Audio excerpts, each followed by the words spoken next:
नमस्कार दोस्तों, मैं विनय ज्योतिषी आप सभी का अपने चैनल में बहुत बहुत स्वागत करता हूं। आशा करता हूं आप सब स्वस्थ होंगे और सुरक्षित होंगे। दोस्तों, हम बात कर रहे हैं 2026 के वार्षिक राशिफल की और हम आज बात करेंगे कुंभ लग्न की। मकर लग्न तक का वीडियो हम डाल चुके हैं दोस्तों। आइए, कुंभ लग्न देखिए, बेसिकली हम वर्षफल में 4 ग्रहों की बात करेंगे। जो महत्वपूर्ण 4 बड़े ग्रह हैं, बड़े ग्रह इन द सेंस जो एक राशि पे ज़्यादा वक्त तक रहते हैं, राहु, केतु, शनि और बृहस्पति। सबसे पहले हम बात बृहस्पति की करते हैं। कुंभ लग्न में मिथुन राशि में जो बृहस्पति अभी वर्तमान में स्थापित हैं या बैठे हुए हैं, वो आपके पंचम भाव में पड़ते हैं। पंचम भाव के बृहस्पति दोस्तों, बृहस्पति 2 बार राशि परिवर्तन करेंगे 2026 में। हम उसकी बात क्रमशः करते चलेंगे। सबसे पहले जो गुरु या बृहस्पति आपके पंचम भाव में विराजमान है, वो यहाँ पर 2 जून तक के रहेंगे। यानी साल की शुरुआत से 2 जून तक बृहस्पति मिथुन राशि में रहेंगे। यहाँ पर बैठे हुए बृहस्पति जहाँ एक और आपको प्रेमपूर्ण बनाएंगे, कलाकार बनाएंगे, लोगों को उपचार आप करें, लोगों की हेल्प करें, मदद करें, कुछ वैसा बनाएंगे। एजुकेशन की ओर आपको लेके जाएंगे। संतान के लिए आपको कुछ कर गुजरने की या कुछ उनके लिए कुछ आपको थॉट प्रोसेस विचार करें, कुछ बेहतर करें, उसकी ओर लेके जाएंगे। वहीं यहाँ से बृहस्पति की 3 दृष्टियाँ होगी दोस्तों। बृहस्पति देखते हैं अपने से 5वें, 7वें और 9वें स्थान पर। पंचम भाव में विराजमान बृहस्पति पंचम दृष्टि से देखेंगे आपके 9वां भाव को, यानी भाग्य स्थान पे। तो वो बृहस्पति जहां देखते हैं वहां के फल को बहुत बड़ा कर देते हैं, यानी बढ़ा देते हैं। पंचम भाव में जहां एक और पिता के सुख, साधन, समृद्धि को बढ़ाएंगे, आपकी धार्मिक यात्रा को बढ़ाएंगे, भाग्य को बलवान करेंगे।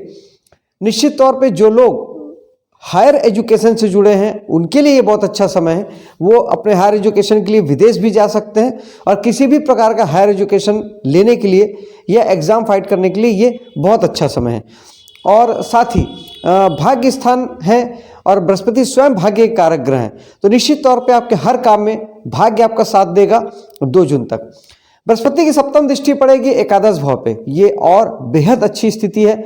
यानी ये इस समय के लिए आपके लिए एक 2 जून तक की जो स्थिति बन रही है, वो एक प्रकार से रामबाण वाली स्थिति बन रही है। बेहद अच्छी स्थिति बन रही है, जहां बृहस्पति की एक दृष्टि आपके भाग्य स्थान पर है। 7वीं दृष्टि पड़ेगी एकादश भाव पे, जो हमारे इनकम का है, लाभ प्राप्ति और गेंस का है।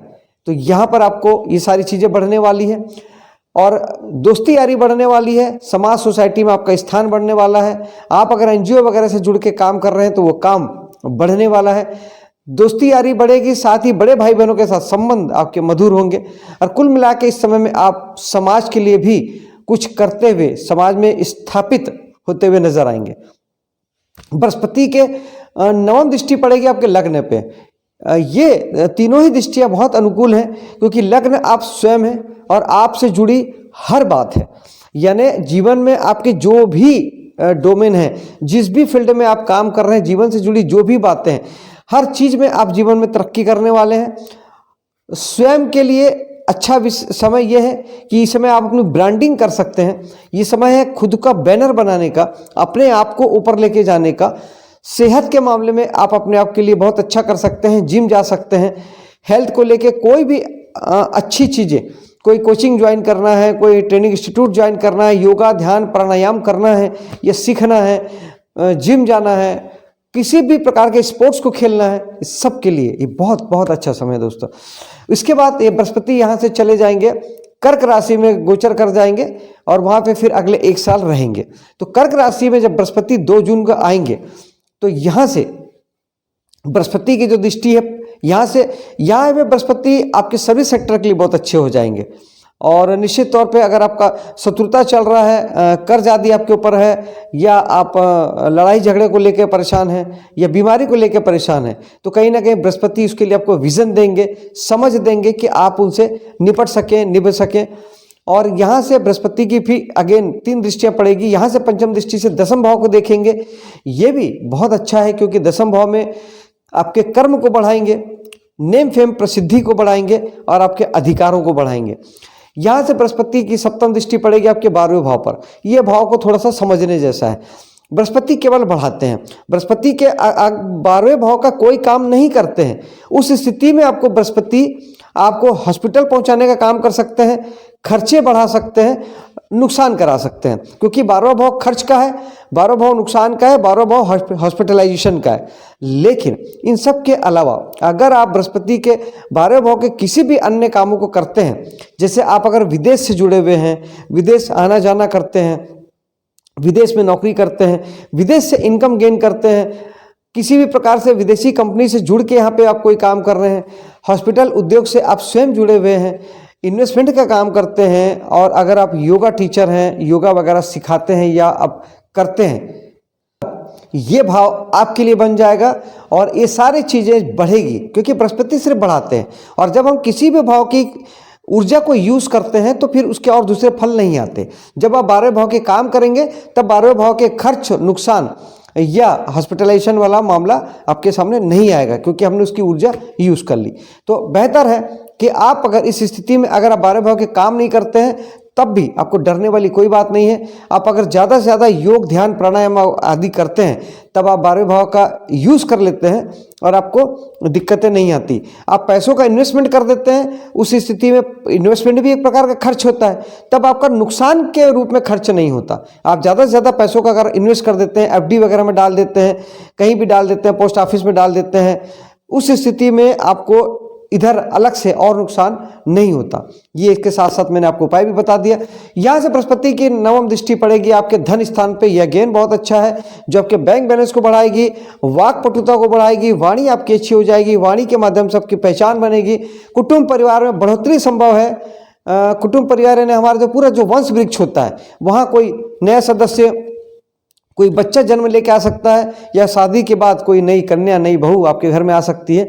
इस प्रकार से आपके जीवन में कुटुंब परिवार में बढ़ोतरी संभव है। अब बृहस्पति यहाँ से 2 महीने के लिए आपके लास्ट में सिंह राशि में गोचर करेंगे।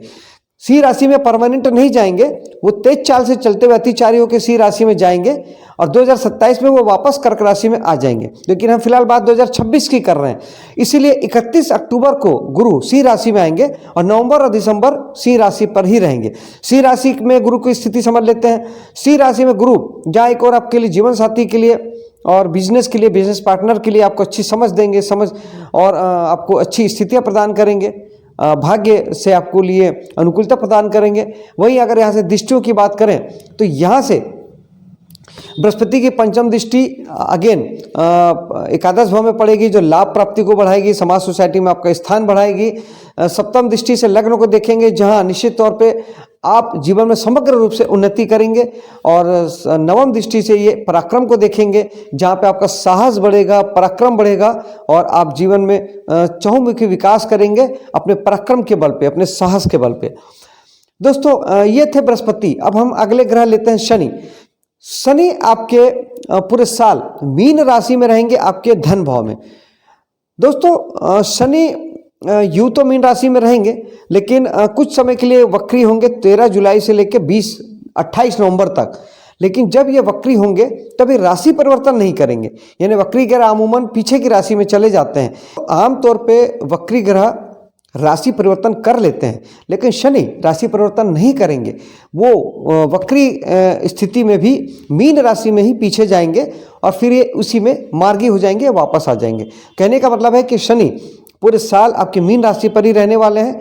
और शनि को समझने के लिए सिर्फ इतना समझना है दोस्तों, शनि जिम्मेदारी के कारक हैं, उसे पूरा करने के कारक हैं। जब आप जिम्मेदारी नहीं लेते, उसे पूरा नहीं करते, तब शनि दुख के कारक बन जाते हैं। ये शनि का दूसरा पहलू, वो दुख देते हैं। तब जब आप शनि नहीं बनते हैं तब अब समझते हैं भाववश। शनि जहाँ बैठे हैं और जहाँ जहाँ देखेंगे, शनि एक भाव में बैठे हैं आपके धन भाव पे, दूसरे भाव में, वहाँ से 3 दृष्टियाँ शनि के भी पास है। शनि के पास तीसरी, 7वीं और 10वीं दृष्टि है। तो तीसरी दृष्टि से ये 4थे भाव को देखेंगे, 7वीं दृष्टि से ये 8वें भाव को देखेंगे और 10वीं दृष्टि से ये आपके एकादश भाव को देखेंगे। समझते हैं, धन भाव में बैठे हुए शनि चाहते हैं कि आप धन को लेके, कुटुंब परिवार को लेके आप जिम्मेदारी लें और मेहनत करें। यानी आपको बैंक बैलेंस को मजबूत बनाने के लिए ये चीज़ें आपको करनी है। नहीं करेंगे उस स्थिति में आपको कमज़ोर बैंक बैलेंस या कुटुंब परिवार से आपको दुख की प्राप्ति होगी। अगर हो रही है इसका मतलब आप अपनी जिम्मेदारियों से बच रहे हैं। चौथे भाव में चलते हैं या तीसरी दृष्टि पड़ेगी। चौथा भाव होता है गाड़ी का, मकान का, घर के सुख का, साधन का, माँ का, लग्जरी का, घरेलू सुख सुविधाओं का। ये सारी बातें जीवन में अब आपको इसके प्रति जिम्मेदारी लेनी है और इसे फुलफिल करना है या मेहनत करके इसे पूरा करना है। जब आप इन बातों से अपनी नज़र हटाएंगे, जिम्मेदारी से बचने की कोशिश करेंगे, तब इन्हीं बातों से शनि आपको दुख देंगे। शनि के सप्तम दृष्टि पड़ेगी छठे भाव, आठवें भाव पे। आठवां भाव होता है अकल्ट साइंस का। आप ज्योतिष, वास्तु, टेरो कार्ड से अगर जुड़े हैं, CID CBI जैसे जासूसी कामों से जुड़े हैं, रिसर्च के काम में हैं, वैज्ञानिक हैं, कुछ भी खोजते ढूंढते हैं, चाहे ब्रह्मांड में चाहे समुद्र के अंदर, कोई भी खोजने और ढूंढने का जो भाव है वो हमारा आठवां भाव होता है। आठवें भाव में आपको शनि चाहते हैं कि आप अगर इन कामों से जुड़े हैं तो आपको यहाँ पे जिम्मेदारी लेनी है, यानी जिम्मेदारी समझनी है और हार्डवर्क करके इसे पूरा करना है। अगेन वही, जब आप ये नहीं करेंगे तब इन्हीं बातों से आपको दुख मिलेगा। अगर दुख मिल रहा है, आठवें भाव से संबंध में प्रॉब्लम आ रही है, मतलब आप अपनी जिम्मेदारी से बच रहे हैं। इसके अलावा आठवें भाव के अगर आप काम नहीं करते हैं तब ये भाव साधारणता बन जाता है हमारे लिए तकलीफ का, चुनौतियों का, परेशानियों का, रुकावट बाधा का। तब भी आपको अपने रुकावट, बाधा, चिंता, परेशानियों की जिम्मेदारी लेनी है और उससे अपने जीवन से विदा करने के लिए जो कुछ करना है वो करना पड़ेगा। जब आप ये नहीं करेंगे तो ये चिंता, परेशानी, रुकावट, बाधा तो है ही है, शनि दुख के माध्यम से उसे और बढ़ा देंगे। यानी आपको इन चीज़ों से बहुत ज़्यादा दुख की प्राप्ति होगी। ये शनि की सप्तम दृष्टि हो गई।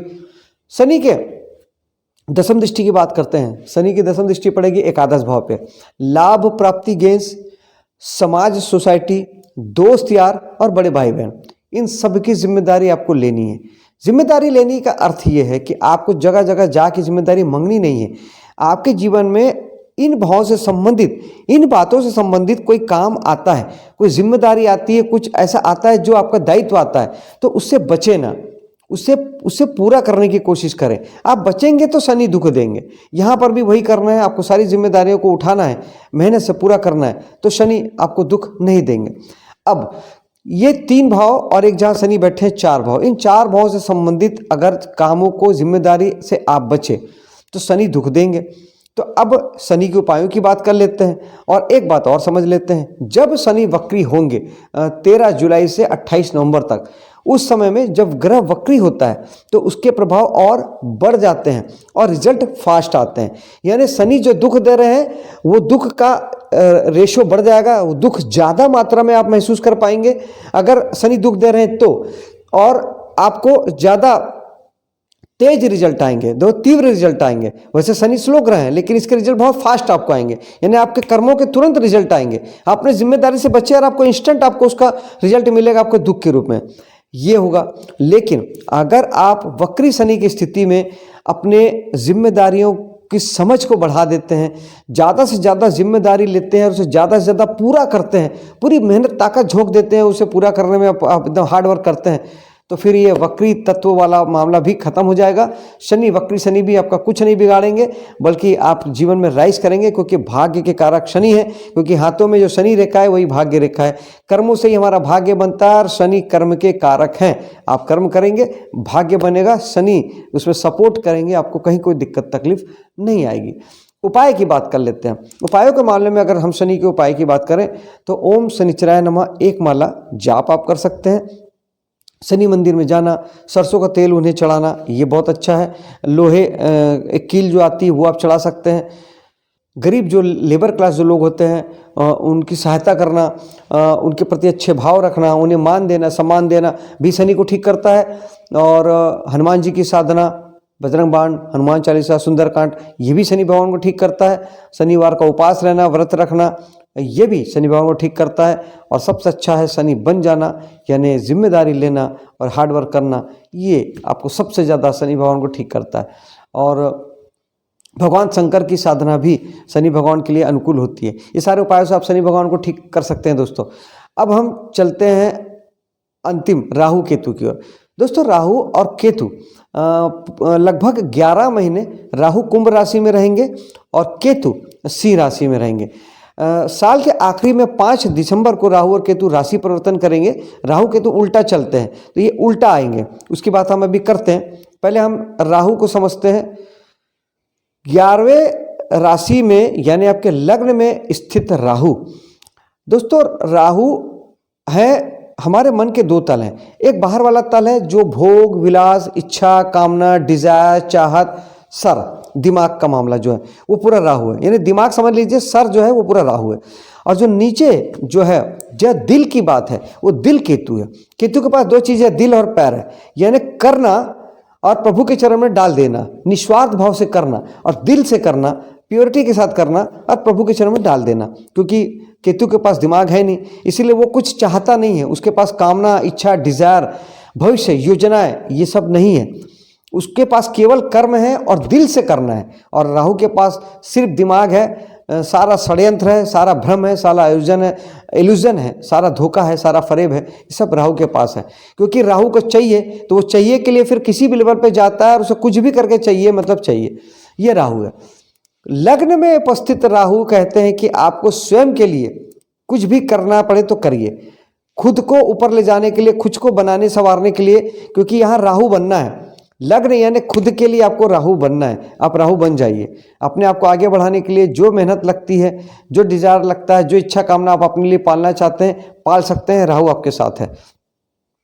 अगर ज़्यादा सोच विचार राहु दे रहे हैं, बहुत ज़्यादा मानसिक स्थिति एंजाइटी या डिप्रेशन की ओर जा रही है, कि ये निगेटिव राहु के साइन है दोस्तों।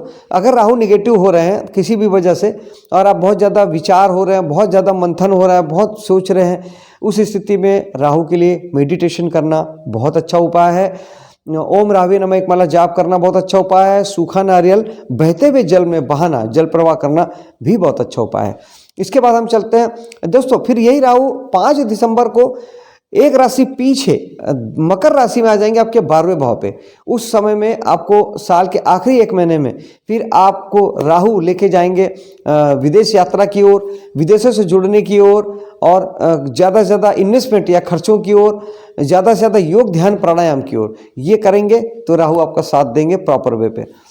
केतु की ओर चलते हैं, जो कि केतु सिंह राशि 7वें भाव में बैठे हैं। थोड़ा सा समझ लीजिएगा दोस्तों, केतु वैराग्य के कारक है। जहां राहु मोह माया है वहां केतु विरक्ति है, वैराग्य है, डिटैचमेंट है, साधु है। राहु भोगी है, केतु योगी है। एक योगी वर्तमान में रहता है, जो मिल गया खा लेता है, जैसा जीवन चल रहा चलता है, भगवान भरोसे रहता है, कर्म करता है लेकिन फल की चिंता नहीं करता। आपको 7वें भाव के लिए यानी जीवन साथी के लिए, बिजनेस के लिए, बिजनेस पार्टनर के लिए यही करना है। आपको केतु बनना है, 7वें भाव में आपको केतु बनना है, आपको योगी बनना है। कर्म करिए, जीवन साथी के प्रति करिए, बिजनेस के प्रति करिए और प्रभु के चरण में डाल दीजिए। यहाँ आपने इच्छा कामना डिजायर लगाई और केतु ने आपको चपत लगाई, क्योंकि जब आप इच्छा कामना करते हैं तो आप राहु की तरफ चले जाते हैं, तब आपको केतु तकलीफ दे जाते हैं। इसीलिए बेहतर तो यही है कि जहाँ केतु है केतु बन जाइए, जहाँ राहु है राहु बन जाइए, जिस भाव में शनि है शनि बन जाइए। ग्रह बन जाना सबसे बेहतर तरीका होता है ग्रहों के साथ अलाइनमेंट का, या ग्रहों के साथ लेके चलने का। हम जब ग्रहों के खिलाफ जाते हैं तब ग्रह हमें तकलीफ देते हैं। 7वें भाव में केतु बन जाइएगा। इन केस नहीं बन पाते हैं और ऐसा लगता है कि चीज़ें 7वें भाव की छूट रही है, जीवन साथी को लेकर प्रॉब्लम हो रही है, बिजनेस को लेकर प्रॉब्लम हो रही है, उस स्थिति में ओम केतुआय नमः एक माला जाप करना अच्छा है।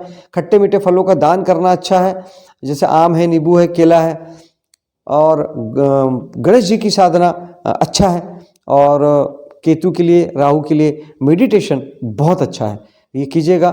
और दोस्तों केतु फिर 5 दिसंबर को एक राशि पीछे आ जाएंगे, सिंह से कर्क राशि 6ठे भाव में आ जाएंगे। तब जो लोग सर्विस सेक्टर में हैं उनके लिए फिर ये स्थिति बनती है कि आप कर्म करें, फल की चिंता ना करें, निस्वार्थ भाव से कर्म करिए, बेहतर से बेहतर दीजिए और शांत मन से दिल से भगवान के चरण में डालते रहिए। 6ठे भाव के लिए योगी बन जाइएगा अगले 1.5 वर्ष के लिए। इस 26 में सिर्फ दिसंबर और उसके बाद अगले और 1 साल 5 महीना, क्योंकि एक राशि पर राहु और केतु 1.5 वर्ष रहते हैं। तो अगले 1.5 वर्षों के लिए फिर केतु चाहते हैं कि आप 6ठे भाव के लिए यानी सर्विस सेक्टर के लिए, अगर आप सर्विस सेक्टर से जुड़े हैं नौकरी से, और या फिर सर्विस प्रोवाइडर आप हैं, सर्विस देते हैं समाज को, खरीदने बेचने का काम नहीं करते, आप सर्विस देते हैं, तब उस स्थिति में आप केतु बन जाइएगा, कहीं दिक्कत नहीं आएगी दोस्तों। ये था कुंभ लग्न का राशिफल वर्ष 2026 के लिए। मिलता हूँ आपसे अगली वीडियो में, तब तक के लिए जय हिंद, जय माता दी।